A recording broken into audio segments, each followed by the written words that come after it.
It's a special time in mixed martial arts when the widely considered greatest of all time Jon Jones is competing on the world's greatest stage and is back once again, only this time at heavyweight. And he goes up against a man who has changed the standard of heavyweight striking and movement, Ciryl Gane. What means more to you, winning the world title or beating the greatest fighter of all time? With UFC 284 now firmly in the rearview mirror, the attention of the MMA world will now move to UFC 285, going down at the T-Mobile Arena in Las Vegas, Nevada. Just a few weeks out from my first heavyweight championship against Ciryl Gane, so yeah. All the hype plays out for the action as we get ready for one of the deepest main cards of the year to date. Let's take a closer look into one of the most anticipated UFC events in recent memory. Here we come. Woman or man, she is one of the best pound-for-pound, most skilled fighters in the world. Before we get to the fight everyone is eagerly awaiting, in the co-main event, the most stable and secure title reign in women's MMA will be put to the test once again as the long-time flyweight queen Valentina Shevchenko will attempt to record her 8th consecutive defense of the belt. One of the greatest martial artists I've ever seen compete. She's so complete. I want to discover what is my limit as a martial artist, what is my limit as a human. Though usually dominant as they come, last time around we were certainly left with more than a few questions about Shevchenko after she was pushed to the brink by the unheralded contender, Taila Santos. We saw Valentina Shevchenko, we saw her look human. In this kind of fight, you can really show what you're made of. Santos may well have done enough to steal 3 rounds from the Bullet, but make no mistake, it was a close fight, and for now, Valentina remains champion. When UFC 285 comes around, she will be just 2 days shy of her 35th birthday. Should we expect to see this dominant champion slow down? Well, if the cracks are indeed beginning to show, perhaps a fighter like Alexa Grasso will be the one to exploit them. Guys, if there's anybody that Valentina Shevchenko would have a hard time with, her name is Alexa Grasso. Alexa Grasso has heavy hands. We've watched Grasso grow while experiencing all manner of results inside the cage over the last 5 or 6 years. A veteran of the strawweight division during its Joanna era that could never really break on through into title contention. Just after her 26th birthday, Grasso moved up in weight, debuting in the flyweight division with a victory over Ji-Yoon Kim. Over the next 2 years, she'd go 4-0, establishing herself in the top 5 with the opportunity of a lifetime now in front of her. I think this is a fight that had to happen, so it's a nice matchup for both of us. But don't make the mistake of thinking that Shevchenko is going to take Alexa Grasso lightly. Not only does the Bullet have pressure on her to make a statement after her less than impressive showing against Taila Santos, but that Amanda Nunes fight is very much in play. Some of us feel like the only real test left for you is that trilogy fight with Amanda Nunes. I know it's gonna happen. 2023 really does seem like the year that will finally see these pound-for-pound greats face off for one last fight. When they met as bantamweights, Shevchenko hadn't yet come into her own as the confident queen of the flyweight division, just as Amanda had yet to move up to 145 pounds and establish herself as the GOAT. A loss here for Valentina may see that fight drop off the table entirely, and she will know that the eyes of the world will be fixed on this UFC 285 event, thanks to its blockbuster of a headliner. Will Mexico get another champion, as the 29-year-old Alexa Grasso looks to pull off an almighty upset for the ages? Or will Shevchenko edge ever closer to breaking Demetrius Johnson's elusive title defense record? Once that question is answered, the stage will be clear for UFC 285's gargantuan main event contest. It is the ultimate title in combat sports. The heavyweight champion of the world. It's the most exciting time because it is the champion.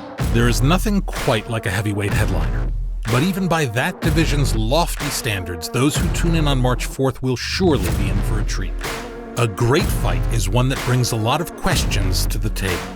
Not only is the heavyweight title fight between Ciryl Gane and Jon Jones an irresistible, stylistic matchup on paper, but given the insane amount of X factors that surround it, we truly have no idea how this one is going to look. Jon Jones may well have spent the prime years of his career sitting on the sidelines, but even with all of the missed opportunities, his claim at GOAT status is a very, very strong.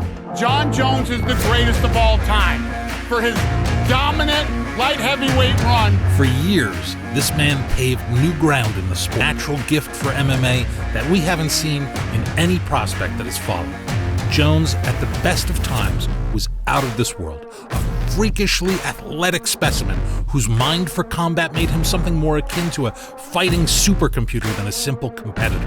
Whether he was leveraging his opponents using his uniquely long limbs and mastery of Greco-Roman wrestling, or firing off wild spinning techniques while displaying some of the finest striking defense in MMA history, Jon Jones just seemed unbeatable at the best of times. You look at what Jon has done. You look what he did to Rashad Evans. You look what he did to you look at the way he beat Daniel Cormier in the first fight. Took him down. Like, who the fuck takes Daniel Cormier down, right?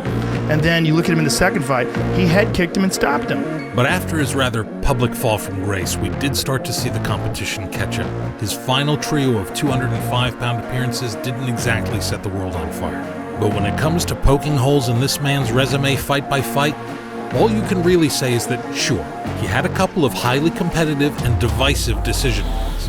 But aside from that, the man has barely been touched. And across nearly 30 fights, you can count on one hand the amount of opponents who've carved out any degree of real success against him. 3 years away from the sport is nothing to be dismissive of, though. And it's not like Jon is returning to his old division in an effort to become its 3-time champion. No, Jon Jones has been taking the slow path to packing on the necessary muscle to reinvent himself as a heavyweight. And though there's an argument to be made that he is the least hit top-level fighter we've ever seen, when you step up there with the biggest men in MMA, the margin for error goes down dramatically. Jon Jones knows this, and his UFC 285 opponent Ciryl Gane has been blessed with a very interesting set of skills that may make him a stylistic nightmare for his legendary adversary. Ciryl Gane, his movement, his footwork.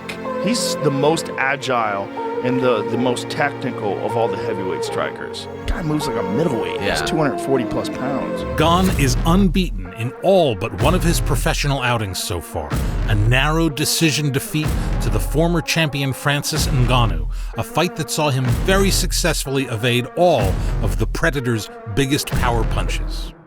For as much as Jones is known for his ability to avoid damage, Ciryl Gane brings an overall striking pedigree to the table that is among the cleanest in the sport, and easily the most impressive in the heavyweight division.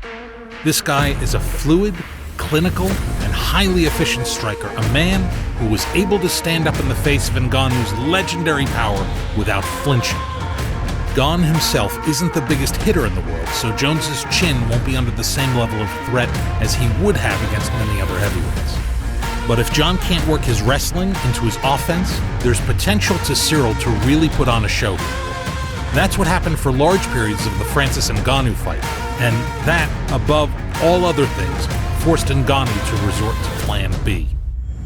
To boil this fight down to a simple striker versus wrestler matchup would be to miss out on all of the in-between bits that make this one of the year's very best contests. This is going to be a fun match. I don't think this is about striker versus grappler. If your power is the last thing to go, the takedown is the first thing to go, and these two are a lot more even than you might think. Are you expecting him to come out and just try to wrestle right away, or do you think he'll try and stand with you? But there's little doubt that Jones's plan A will be built around getting Ciryl Gane to the mat, just as Gane himself will prefer to fight Jon Jones on the outside.